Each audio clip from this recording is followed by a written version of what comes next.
Good morning. तो कैसे हैं आप लोग? आई होप कि आप लोग अच्छे होंगे। चलिए कि आज की वीडियो शुरू करते हैं। हमारी आज की वीडियो होगी एक ऐसे शख्स पर जो एक अपने हज के लिए पैसा जोड़ते हैं और हज के लिए रवाना होते हैं। तो पहले जैसे आप लोग टाइम में देखते होंगे, पहले लोग कबीले के साथ जाते थे सफ़र पर या कोई अच्छे काम के लिए या कोई भी जंग पर, तो वैसे वो हज के लिए जाते हैं। तो मैं उनका नाम नहीं बताऊँगा, आप लोग को वीडियो में देख के पता चलेगा आखिर कौन है कौन नहीं है। तो आइए वीडियो शुरू करते हैं और देखते हैं ऐसे कौन शख्स है जो उनके क्या हो या हज पर गए कि नहीं गए। इस वीडियो बहुत इंटरेस्टिंग है। चलिए वीडियो शुरू करते हैं, देखते हैं।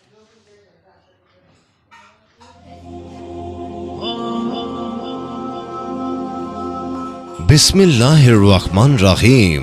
शुरू अल्लाह के नाम से जो बड़ा मेहरबान और नहायत रहम करने वाला है। विकिपीडिया टीवी के मोहतरम अजीज दोस्तों, अस्सलाम वालेकुम।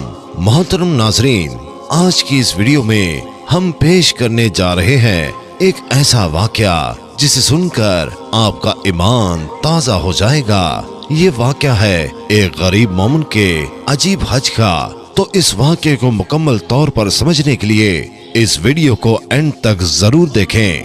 मोहतरम नाजरीन, पुराने वक्तों की बात है। इराक के एक शख्स ने हज का इरादा किया, जिसके लिए उसने दिन रात मेहनत मजदूरी करके हज के लिए उसने रकम जमा की। आज के दौर की तरह उस वक्त भी लोग काफिले की सूरत में रवाना होते थे। काफिले के अफराद को जमा करने के लिए एक इंतजार गाह बनाई गई थी जो उसके घर से कुछ ही दूर थी। रवानगी के रोज ये शख्स घर वालों से विदा लेकर निकलने लगा। उभरते जज्बात में सबके आंसू निकल आए और सबने उसे दुआओं और नेक ख्वाहिशात के साथ रुखसत किया। उस शख्स के घर और इंतजार गाह के दरमियान एक जंगल पड़ता था। ये शख्स तेज तेज कदम उठाता जा रहा था कि जंगल से कुछ पहले एक घर से अचानक एक खातून और बच्चों के रोने की आवाज ने उसे चौंका दिया। उन आवाजों में इतना दर्द था कि उससे रहा नहीं गया। वो घर के करीब जाकर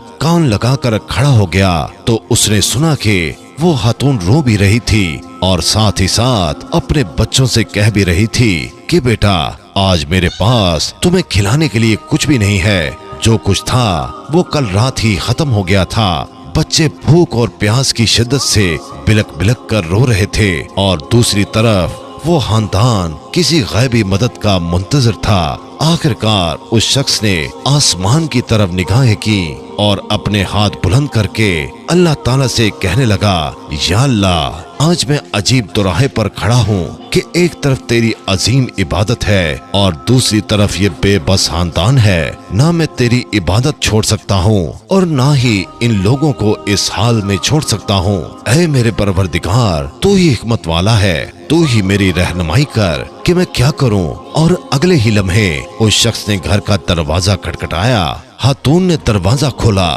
तो ये शख्स बोला, बीबी, मैं नहीं जानता कि तुम लोग कौन हो। मैं बस इधर से गुजर रहा था तो तुम्हारे रोने की आवाज ने मुझे रुकने पर मजबूर कर दिया। मैंने तुम्हारी सारी बातें सुन ली हैं। ये लो, मेरे पास कुछ पैसे और खाने की चीजें हैं, इनसे अपने और अपने बच्चों के खाने पीने का बंदोबस्त कर लो। वो खातून अपने जज्बात पर काबू न रख सकी और रोते हुए बोली, ऐ अजनबी, पिछले दिनों मेरे शौहर का इंतकाल हो गया था, तभी से हम पर मुसीबतों के पहाड़ टूट पड़े हैं। आपकी बहुत बहुत मेहरबानी जो आपने हम गरीबों पर इतना रहम किया। अल्लाह आपकी दिली मुराद पूरी करे। हज से ज्यादा उस शख्स की दिली मुराद क्या होगी। लेकिन हज पर जाने के लिए जो सरमाया चाहिए था वो तो उसने राह खुदा पर कुर्बान कर दिया था। ये शख्स ना घर वापस जा सकता था कि घर वाले क्या सोचेंगे कि हज किए बगैर वापस आ गया। चुनाचे वो शख्स जंगल में छुप कर बैठ गया और हज के दिनों के गुजरने का इंतजार करने लगा। कुछ दिनों बाद जब हज के दिन गुजर गए और काफिले के लोग जंगल के रास्ते अपने अपने घरों को जाने लगे तो ये शख्स भी चुपके से उसमें शामिल हो गया। तभी एक शख्स उससे मुखातिब होकर बोला, जनाब, हज मुबारक हो।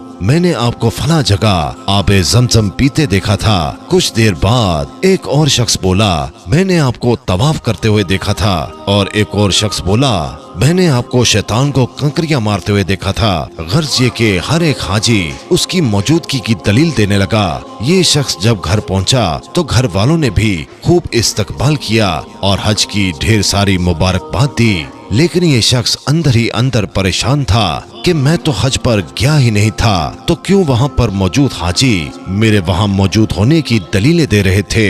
माजरा समझ से बाहर था। इसी सोच में उस शख्स को नींद आ गई और वो सो गया।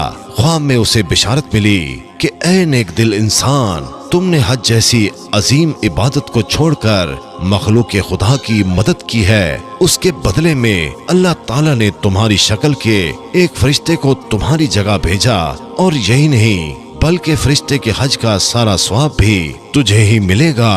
और इसीलिए हर हाजी तुम्हारी मौजूदगी की दलीलें दे रहा था। तो दोस्तों कहते हैं कि अल्लाह ताला नीयत को देखता है, बेशक अमल का दारोमदार नीयत पर है। अल्लाह ताला हम सबको नेक अमल करने और मखलूक खुदा की खिदमत करने की तौफीक अता फरमाए। आमीन सुम आमीन।